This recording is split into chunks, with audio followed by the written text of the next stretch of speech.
Hello everybody, welcome back to my channel. Unfortunately my microphone wasn't working during this video, so I'm having to do a voiceover.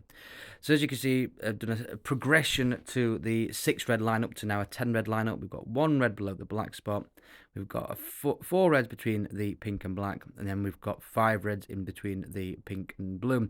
And obviously the main objective of this routine is to clear all 10 reds with colours and then clear up the colours at the end. And obviously on my channel there is a video of clearing the colours.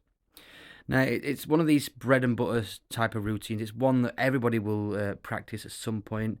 But it really helps with that cue ball control and going from red to colour, and also allows that different options. Now, you can start wherever you want to on this routine, but I have a preference of starting on the red below the black, but that's just my preference. You can have that choice of wherever you want to start.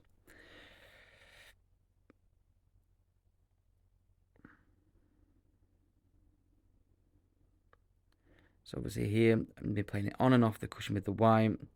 Trying not to land too straight. So obviously I want to give myself an angle. Being straight in snooker is not ideal. We want to give ourselves angles at times. There are occasions when the straight is good. And then obviously now looking at keeping the white ball under close control. And when I'm looking at this, I'm always playing for sort of areas where I want the white ball to be, where I can feel that I can get comfortably onto the next ball. So it looks like I'm a bit straight, so obviously playing the screw back on and off the cushion. Again, sort of within a nice comfortable area where I can probably get my hand on the table and be able to deliver this in a nice fashion. Nice and steady. We don't want to be hitting the ball too hard. Obviously, on the TV tables, they've got the advantage of they've got heaters on, TV lights.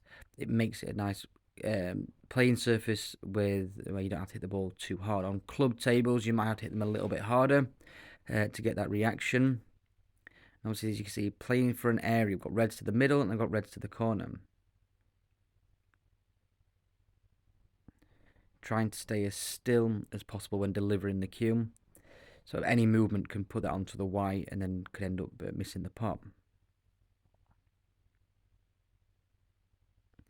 Now for me, look at this.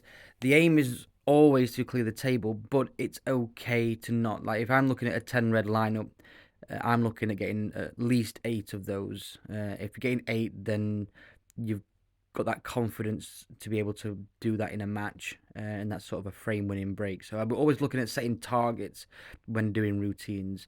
And for me, in a 10 red routine, I'm looking at getting around 8 or 9 of the reds.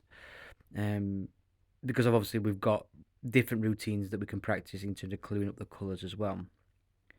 A little bit close to the cushion.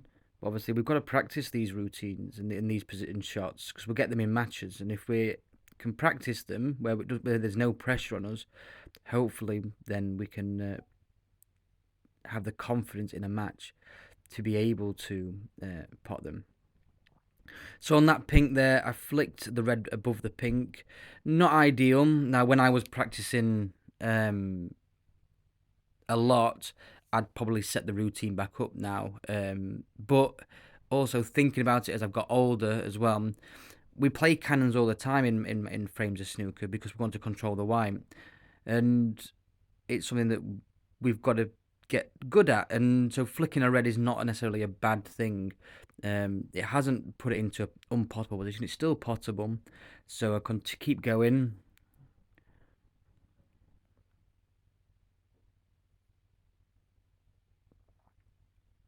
Obviously, could play run-throughs, could play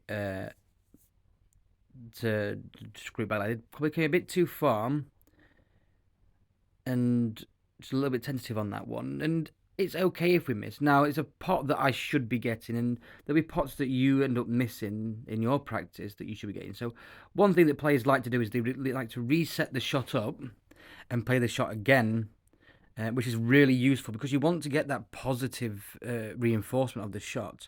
You don't want to be constantly playing shots and you're missing them and never getting them. Now here, I would probably say I've made a mistake. I should be going for the red near the pink, but chosen to go for the red next to the blue. Ideally, that's again that's a good teaching point and a good reason to video record yourself when playing snooker, because you can see yourself making those errors. And then, obviously, left myself a difficult black. Managed to get the position all right, but missed that black. And what I'm saying, I've got about 8 of the reds. I'm quite happy with that. I'd keep practicing that during a session, but I'd probably reset the routine up again rather than playing the black again, because the black was a difficult shot. Whereas with the pink that I reset up, that was a ball that I should be getting. So that's why I reset that one up. But it is really important to be able to reflect on that practice routine, set the routine up again, and see if you can make those improvements. Next time I'll be looking at, well, I've got really close to clearing up. Can I clear the table up? Thank you for listening, and goodbye.